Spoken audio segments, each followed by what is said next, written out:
Las Vegas, Nevada, November 1970. The Sands Hotel and Casino. Friday evening, just after 7 o'clock. The sun has already set over the desert, and the famous strip is beginning to light up with its signature neon glow. Inside the Sands, the atmosphere is electric. Frank Sinatra is scheduled to perform his midnight show, and the entire building is preparing for what everyone knows will be a sold-out performance.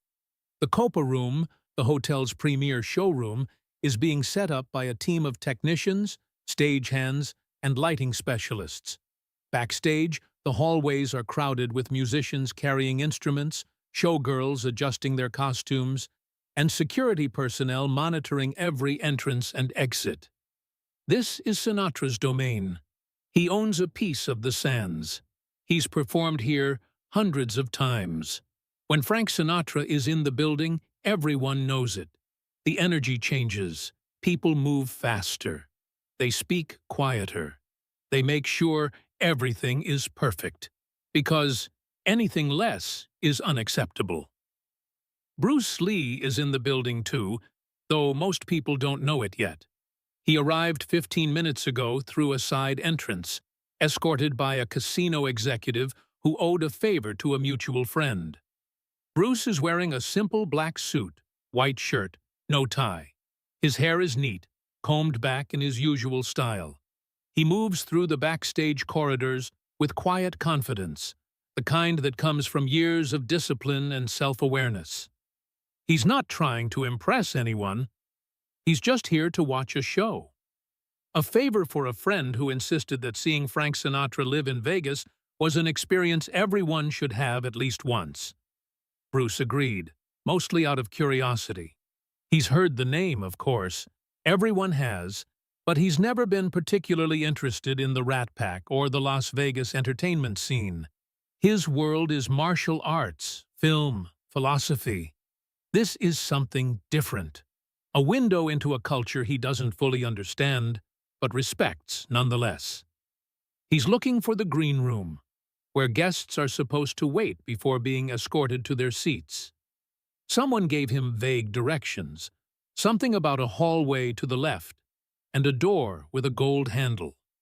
But the backstage area of the Sands is a maze of corridors, storage rooms, dressing areas, and private lounges. Bruce turns a corner and sees a door slightly ajar. Light spills out into the hallway. He can hear voices inside, laughter, the sound of ice clinking in glasses, music playing softly in the background. He approaches the door and knocks twice, lightly, with his knuckles. No response. The voices continue, uninterrupted. He pushes the door open a few more inches and looks inside. The room is luxurious. Thick carpet, leather couches, a full bar stocked with top-shelf liquor, mirrors with soft, flattering lighting, a record player in the corner, and 4 men, all of them famous, all of them legends in their own right. Dean Martin is leaning against the bar, scotch in hand, his tie loosened, his jacket draped over a chair. Sammy Davis Jr. is sitting on the arm of a couch, cigarette between his fingers, laughing at something Joey Bishop just said. Joey Bishop is flipping through a stack of papers, probably last-minute changes to the show's script.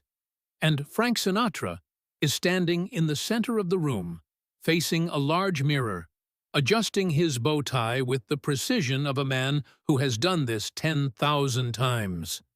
He's wearing a black tuxedo, perfectly tailored, his hair slicked back, his eyes sharp and focused. At 54 years old, Frank Sinatra is still one of the most powerful men in entertainment. He's recorded hundreds of songs. He's starred in dozens of films. He's won an Academy Award. He's performed for presidents. He's friends with mobsters, millionaires, and movie stars. This is his world. And in his world, what Frank Sinatra says goes. Bruce hesitates for a moment at the doorway. This is clearly not the green room. This is a private space. He should leave. But before he can back out, Dean Martin glances toward the door and sees him. Dean raises his glass slightly in acknowledgement, but doesn't say anything. Bruce takes this as permission to speak.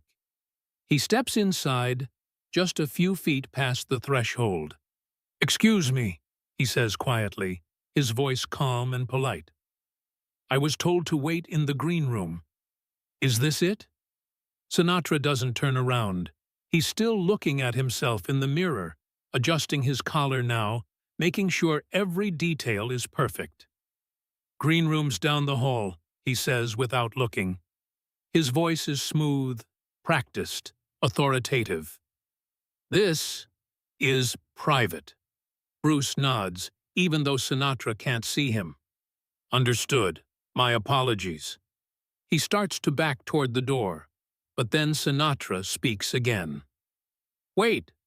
He finally turns around, his movements deliberate, controlled. He looks at Bruce for the first time, his eyes scanning him quickly from head to toe. Black suit, Asian, young, maybe 30, small frame, maybe 140 pounds. Sinatra's expression doesn't change. He's good at reading people. It's part of what made him successful. But he doesn't recognize this man. "You with the crew?" he asks. "No," Bruce says. "I'm a guest. I was invited to watch the show." Sinatra's eyebrows raise slightly. "Guest," he repeats, as if testing the word. He glances at Dean Martin, who shrugs and takes another sip of his drink. Sinatra looks back at Bruce. "Whose guest?" Bruce hesitates for just a fraction of a second. The truth is, he doesn't remember the exact name of the casino executive who invited him. It was a business acquaintance of a friend, someone he met briefly at a dinner party a few weeks ago. But that explanation feels too complicated for this moment. "A friend's," he says simply. "He works with the casino, I believe." Sinatra studies him for another moment, his eyes narrowing slightly. Then he waves a hand dismissively, as if the matter is too small to care about. "All right, fine." He turns back to the mirror, adjusting his cufflinks now. But then he pauses, and without turning around, he gestures toward a small table near the door, where a tea service has been set up, complete with a kettle, cups, tea bags, and cream. "Since you're here," Sinatra says, his tone casual, almost friendly, "make yourself useful. Get me some tea. Hot. No sugar. And make it quick. Show starts in 20 minutes." The room goes completely silent. Dean Martin stops mid-sip, his glass frozen halfway to his lips. Sammy Davis Jr. looks up from his cigarette, his eyes widening slightly. Joey Bishop freezes with the papers in his hand, his mouth slightly open. Even the music from the record player seems to fade into the background. Bruce doesn't move. He stands exactly where he is, his hands relaxed at his sides, his face completely neutral. No anger, no surprise, no confusion, just stillness. He looks at Sinatra's back, processing what was just said, understanding the assumption that was just made. And then he speaks, his voice quiet but clear. "I'm sorry." Sinatra still doesn't turn around. He's buttoning his jacket now, smoothing the lapels. "Tea," he repeats, more firmly this time, as if speaking to someone who didn't hear him the first time. "Hot water, tea bag, cup. You know how it works, right?" Bruce takes a slow, deliberate breath through his nose. His posture doesn't change. His face remains completely calm, but something in the air shifts. Something subtle, but unmistakable. "I'm not your servant," he says quietly. The words hang in the air like smoke. For a moment, absolutely nothing happens. Sinatra's hands freeze on his lapels. Dean Martin's glass is still halfway to his mouth. Sammy's cigarette burns slowly between his fingers. Joey's papers crinkle slightly in his grip. And then, very slowly, Frank Sinatra turns around. He moves with the deliberate control of a man who knows how to command a room. His eyes lock onto Bruce, and this time he's really looking. Not scanning, not dismissing, looking. His expression is unreadable, a mask of professional composure that he's perfected over decades in the spotlight. But there's something else there, too. A flicker of something. Surprise, maybe, or disbelief. "What did you say?" His voice is low, controlled, but there's an edge to it now. A warning. Bruce doesn't flinch. He doesn't look away. He meets Sinatra's gaze directly, his own eyes calm and steady. "I said, I'm not your servant," he repeats, his voice exactly the same as before. Calm, even, no aggression, no fear, just a simple statement of fact. "I'm a guest here, like you said." Dean Martin slowly sets his glass down on the bar, the sound of crystal touching wood unnaturally loud in the silent room. Sammy Davis Jr. shifts his weight, his foot tapping nervously against the leg of the couch. Joey Bishop pretends to read the papers in his hand, but his eyes are locked on the two men standing across from each other. The air in the room feels thicker now, heavier. Sinatra stares at Bruce for what feels like an eternity, but is probably only 5 seconds. He's used to people doing what he says. Immediately. Without question. Without hesitation. Crew members, hotel staff, casino employees. Sometimes even other performers. When Frank Sinatra asks for something, it happens. That's how the world works. That's how his world works. But this small man in the simple black suit is standing there, completely still, completely calm, refusing, not with anger, not with attitude, just with quiet, absolute certainty. "You know who I am?" Sinatra asks. His voice is still low, still controlled, but the edge is sharper now. Bruce nods once. "Yes, I know who you are." "Then you know I don't ask twice." Bruce's expression doesn't change. "And you should know," he says, still calm, still measured, "that I don't take orders from people I don't work for." The silence that follows is suffocating. Dean Martin clears his throat, a nervous sound that he tries to cover by reaching for his drink again. "Frank," he says carefully, "maybe we should just—" "Shut up, Dean," Sinatra says without looking at him. His eyes are still locked on Bruce. "This kid thinks he's special." Bruce doesn't react to the word kid. He's been called worse by better. "I don't think I'm special," he says evenly. "I just think I'm not your waiter." Sinatra takes a step forward. He's taller than Bruce by about 3 inches, heavier by 40 pounds, and he's used to using his physical presence to intimidate. It's worked for him his entire life. "You got a smart mouth," he says, his voice dropping even lower. "I have a respectful mouth," Bruce corrects, his tone still completely neutral. "But respect goes both ways." Sammy Davis Jr. stands up now, his cigarette forgotten in an ashtray. "Frank, come on," he says, his voice placating, trying to diffuse the situation. "Show's starting soon. Let's just—" "I said, shut up," Sinatra snaps, his voice suddenly sharp. He's still staring at Bruce, his jaw tight. "What's your name?" "Bruce Lee." The name means nothing to Sinatra. His face shows no recognition, no flicker of familiarity. "Bruce Lee," he repeats slowly, as if testing how it sounds. "And what do you do, Bruce Lee?"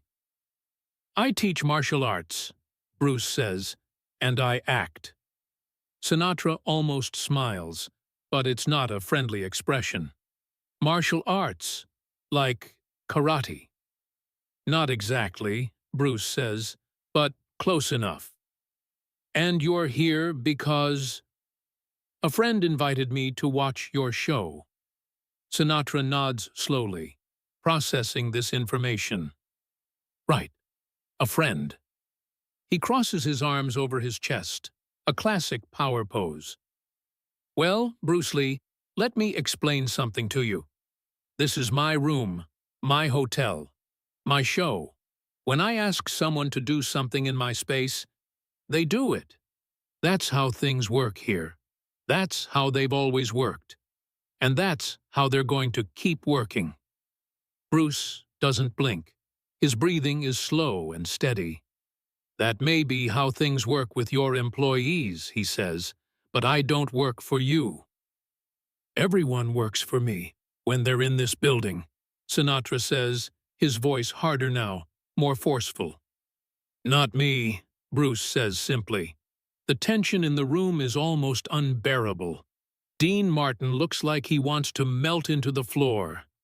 Joey Bishop has stopped pretending to read entirely, the papers hanging limply in his hand. Sammy Davis Jr. is watching Bruce with something that might be admiration, but he's far too smart and too experienced to say anything that might make this worse. Sinatra takes another step forward, closing the distance between them even more. They're only about 3 feet apart now, close enough that Bruce can smell the cologne Sinatra is wearing, expensive and subtle. Sinatra is trying to use his presence, his reputation, his power to force Bruce to back down. It's worked 1,000 times before with 1,000 different people.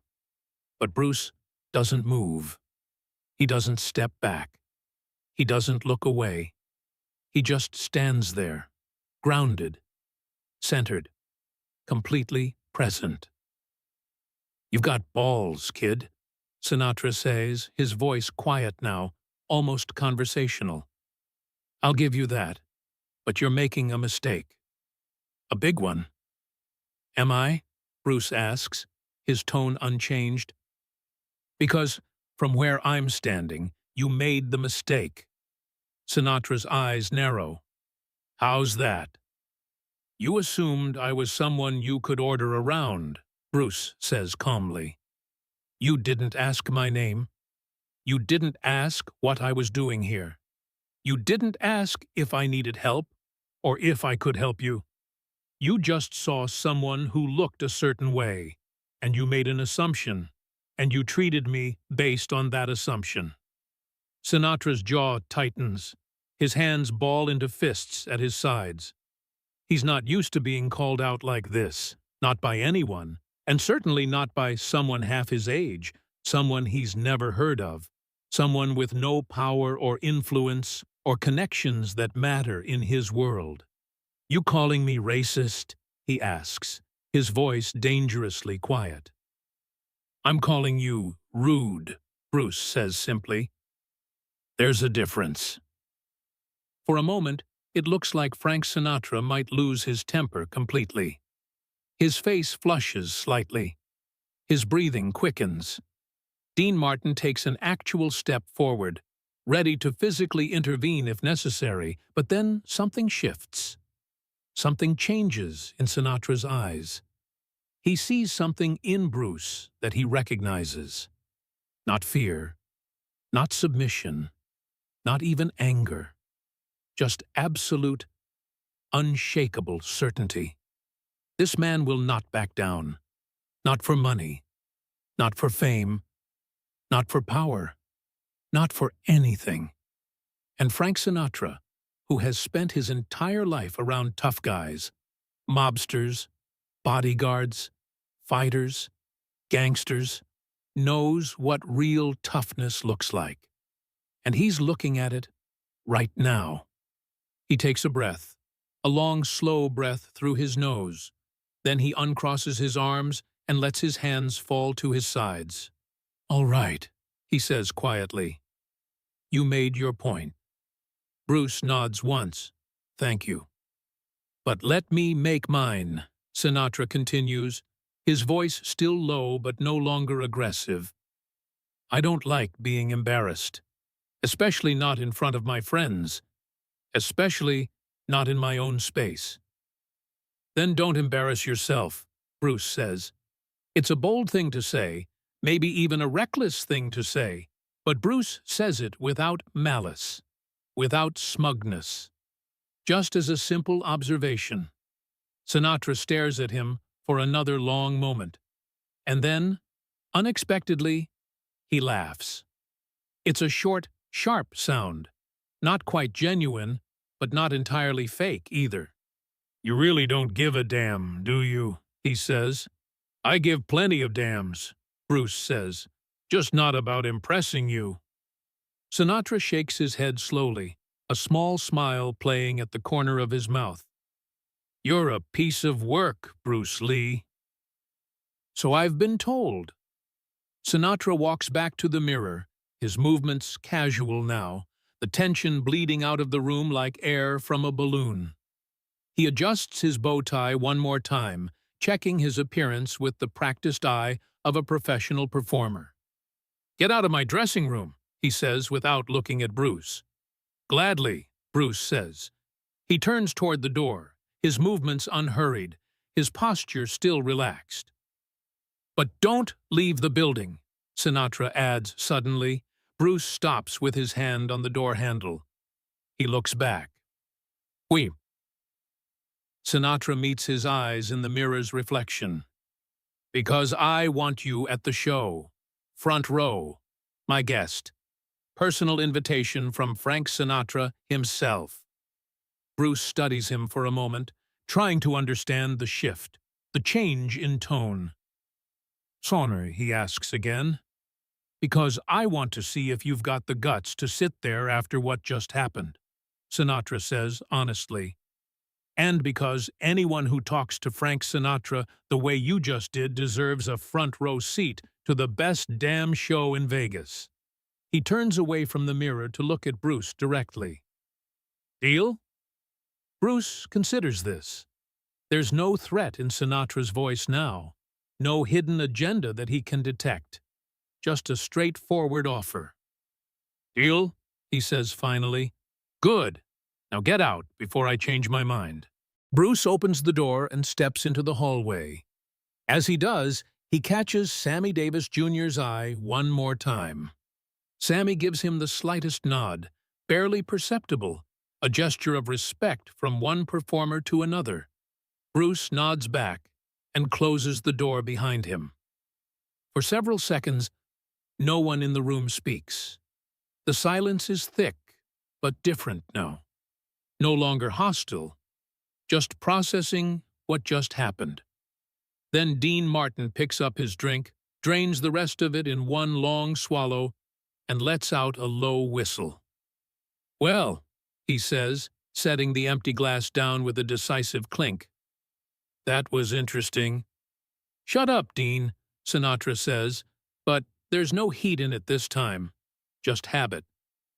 Joey Bishop finally looks up from his papers, his expression somewhere between shock and amusement. You really giving him a front row seat? Yeah, Sinatra says, straightening his jacket one last time. I am. Why? Sammy asks, genuinely curious. Sinatra turns to face the three of them, his closest friends, the people who know him better than almost anyone.